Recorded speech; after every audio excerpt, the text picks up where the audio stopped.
کیونکہ اوفا پر اتنی ریزرویشنز تھی پاکستان میں، تو وہ پھر وہی جو ایک پرانی بات ہے کہ پاکستان کی جو ایجنسیز ہیں، پاکستان کی فوج ہے، وہ نہیں چاہتی تعلقات بہتر ہوں، تو خالصتان کا انہوں نے سلسلہ شروع کر دیا. So this is a thinking that basically reflect کر رہی ہے بہت سے وہاں جو آرٹیکلز ہیں. دیکھیے یہ پاکستان کے ہاتھ میں یہ چیزیں نہیں ہیں کہ وہ خالصتان کا معاملہ جو اس کو ریوائیو کریں. اگر سکھ کرتے ہیں خود تو بھئی یہ ان کا اندرونی معاملہ ہے. دیکھیے میں آپ کو اس کی ہسٹری بتاؤں. 1984 میں یہ پہلے پنجاب پہ پاکستان کو بلیم نہیں کرتے تھے اتنا.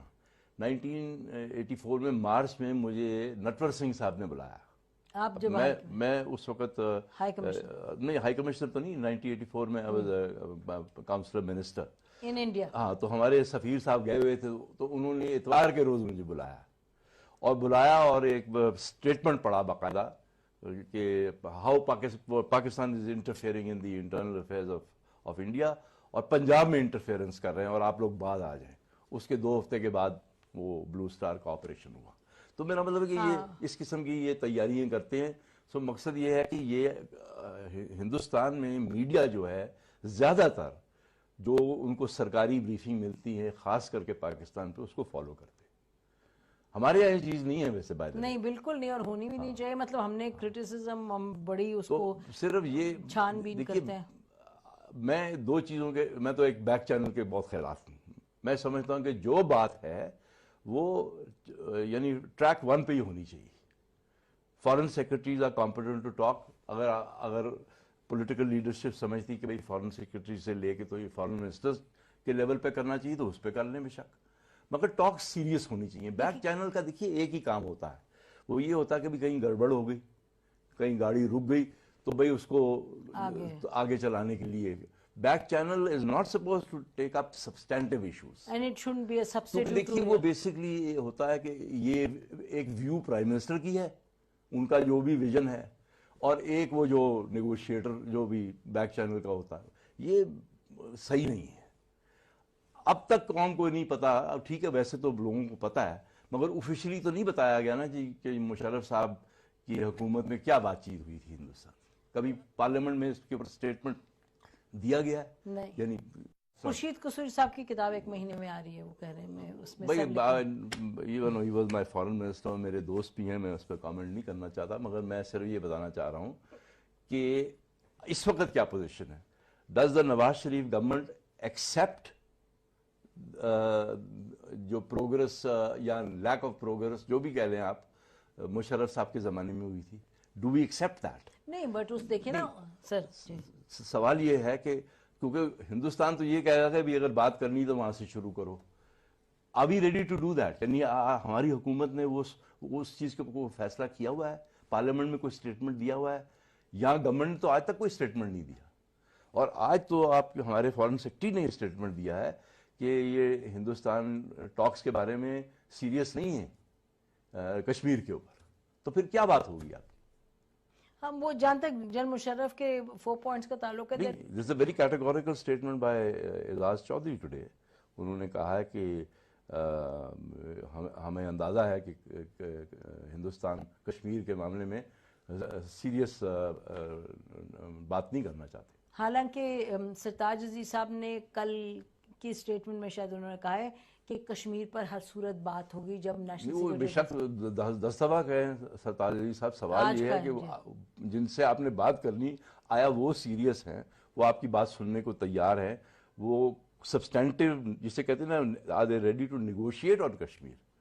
بات کرنا تو کوئی مسئلہ نہیں ہوتا. صحیح بات ہے. اچھا آپ بیسکلی آپ اس سے اتفاق کرتے ہیں کہ اگر انڈیا کی طرف سے کلیئر کٹ اسٹیٹمنٹ آ جائے کہ Pakistan government is not behind this اور کہ ہم جو گفتگو ہے اس کو آگے لے کے چلیں گے وفاقی، تو آپ کا خیال بڑی اچھی بات ہوگی.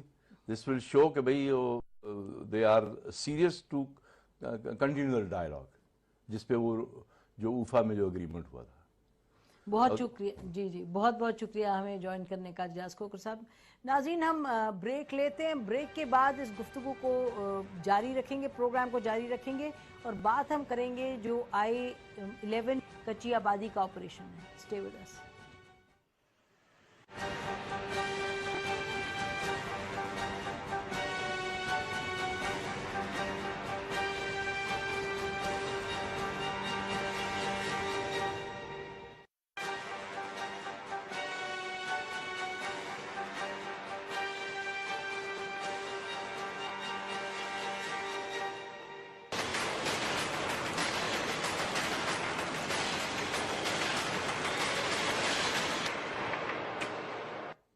वेलकम बैक नाज़रीन। बात होगी जो फिल वक्त ऑपरेशन जारी है कच्ची आबादी जो I-11 में इस्लामाबाद में है उसके खिलाफ, और ये कहा जा रहा है कि जो ऑपरेशन है वो जल्द ही इख्तिताम पजीर होगा क्योंकि वहाँ से लोग छोड़ के जा रहे हैं, घर मसमार भी हुए हैं। और एक खबर के मुताबिक अवामी वर्कर्स पार्टी ने ये कहा कि एक 6 साला बच्चा भी मारा गया है। हुकूमत की तरफ से ये कहा गया, पुलिस अथॉरिटीज़ ने कहा कि कोई इस तरह की पुलिस थाने में रिपोर्ट नहीं दर्ज हुई, इसलिए शायद ये खबर गलत है। लेकिन ट्विटर अकाउंट्स में और सोशल मीडिया में ये भी दिखाया गया कि बच्चे का जनाजा गया है। बहरहाल ये मुश्किल जब पेश आती है नाजरीन, जब हुकूमतें वक्त पर कानून का निफाज नहीं करती। ये कच्ची आबादी का जो किस्सा है ये इसी तरह का एक किस्सा है। 25 साल पहले लोग आके यहाँ बसना शुरू हुए और अब जाकर के हुकूमत ने ये शुरू किया है, जो पूरा का पूरा उनके खिलाफ एक मुहिम शुरू की है, ऑपरेशन शुरू किया है। हमने पिछले हफ्ते भी इस इशू पर बात की थी। हमें लगता है कि बड़े अहम होते हैं वो इशू जहाँ के इस तरह की हुकूमत को, रियासत को इस तरह के स्टेप्स लेने पड़े। तो उससे आप सबक क्या सीखते हैं? आपने जो आइन कानून में आपने शहरियों की हिफाजत करनी होती है, कुछ बेसिक फंडामेंटल राइट्स होते हैं वो प्रोवाइड करने होते हैं स्टेट को। यकीनन वसाइल का मसला होता है, यकीनन क्राइसिस पैदा होती है, हमेशा कर नहीं पाती स्टेट। लेकिन क्या स्टेट जो भी उसके पास वसाइल होते हैं उनको मद्देनजर रखते हुए, जो उसके पास कवायद और ज़वाबित होते हैं, कानून होते हैं, उनको मद्देनजर रखते हुए क्या बेहतर तरीके से हमारी स्टेट आगे बढ़ी है इस इशू पे या नहीं? नाज़रीन, इस पर बात करेंगे। इससे पहले कि हम गुफ्तगू करें, आज हमारे अपने यहाँ से प्रोड्यूसर गए, हमारी टीम के अफराज हैदर, उनके साथ इमरान इकबाल भी थे जो हमारे फोटोग्राफर थे, वो गए और देखिए उन्होंने जो वहाँ से फुटेज वगैरह लिया। ये एक्सक्लूसिव फुटेज है चैनल 24 का। तो उनके कहने के मुताबिक ऑपरेशन लग रहा है कि 1-2 दिन में ख़त्म हो जाएगा और घर काफ़ी मसमार भी हुए हैं और लोगों ने वहाँ से जाना भी शुरू कर दिया है। हमें ये बताया गया, हमारी टीम ने ये बताया कि जो घर अभी मौजूद है वहाँ से लोग सामान उठा के ले जा रहे हैं और यकीनन ये बात हो रही है कि लोग अब यहाँ से उठ के जाएंगे और हज़ारों की तादाद में लोग हैं। नाज़रीन, फिगर्स हमने गिनती तो नहीं की, लेकिन कुछ लोगों का कहना है, CDA का कहना है कि 8,000 लोग हैं वहाँ जो मौजूद थे और रह रहे थे।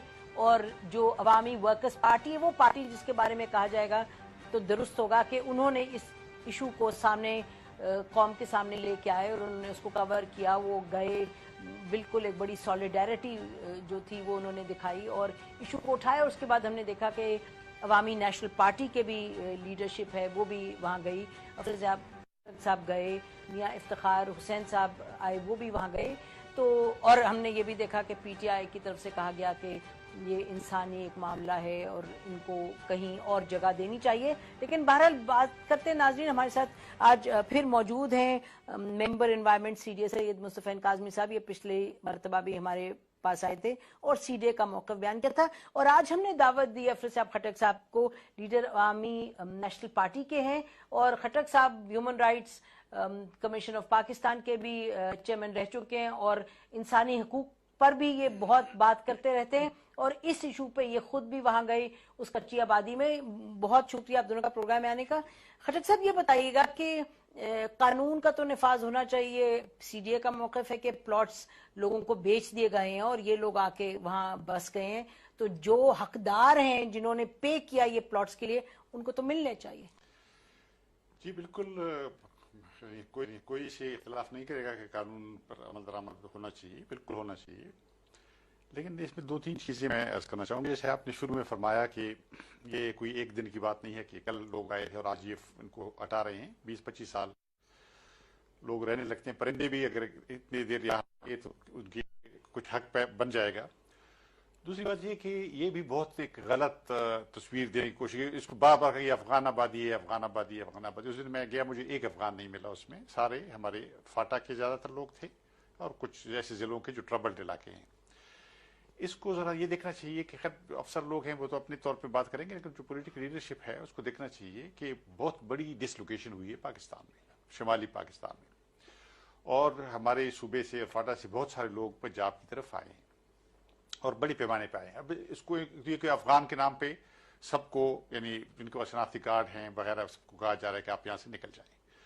दूसरी बात है कि ये तरीका नहीं है। ये देखें ना, आपके आइन में लिखा है, प्रिंसिपल्स ऑफ पॉलिसी में लिखा है कि रियासत जिम्मेदार है लोगों की बहुत सी चीजों की, जिसमें अगर आप यहाँ से उनको हटाएं लेकिन उनको मुतबादिल कोई बंदोबस्त करें। और ये तरीका कि आप बलडोजर लेकर चले जाएं, और ये कि आप लोगों को एंटी टेररिस्ट एक्ट में पकड़ें, ये शायद 60 लोग पकड़े हुए हैं जी इसमें। नहीं, लेकिन टेररिस्ट एक्ट देखें ना, और फिर ये कि कानून आप नाफिज करना चाहते हैं, बेशक करें, लेकिन आप सब पर कानून नाफिज कर सकते हैं। लैंड ग्रैबर्स, माफियाज, ताकतवर इदारे, किसी को आपने हाथ लगाया कि कभी हमने पिछली दफा भी कहा था कि एक्यू खान साहब का जब हटाने गए थे बनीगला से इल्लीगल घर, तो वहाँ ये राठौर साहब को गोलियां शोलियां पड़ी थी, वो वापस आ किसी गए। जगह और जी, और हम बहुत सारे नाम ले सकते हैं, मैं नहीं चाहता किसी के बारे में बात करूं, लेकिन नहीं जी, बात होनी चाहिए, क्योंकि हाँ, बिल्कुल। बात नहीं मैं होती तो आपके- ये अफसरान तो कुछ नहीं कर सकते ना, they have to मैं follow यही policy। गुजारिश कर रहा हूं। देखिए ना, यहाँ पर लैंड ग्रैबिंग हुई है, मजहब के नाम पे हुई है, इदारों के नाम पे हुई है, अफराद के नाम पे हुई है, और पैसे वाले लोग हैं, तो कानून तो सब पर नाफिज होना चाहिए ना। एक जो गरीब लोग हैं उनको आप डिमोनाइज करें, यानी कच्ची आबादी, जराइम की आमाजगाह। देखिए, रियासत माँ होती है, माएँ अपने बच्चों को इस तरह नहीं फेंक सकती कि वो उठा के उनको बाहर फेंक दी। ये उनके लिए मुतबादिल बंदोबस्त होना चाहिए था, उनके साथ बातचीत होनी चाहिए थी। ये जो तरीका है, ये तरीके अगर ये सबके साथ करते तो फिर भी हम मान लेते। मुस्तफा काज़मी साहब, सिलेक्टिव एप्लीकेशन, आप बदकिस्मती से आप यहाँ मौजूद हैं, you are an employ of the state. अगर यहाँ कोई सियासतदान होते तो फिर हम उनसे ज्यादा सख्त तरीके से पूछते, लेकिन बहरहाल मुश्किल हो जाता है ये सिलेक्टिव एप्लीकेशन जो होती है कानून की।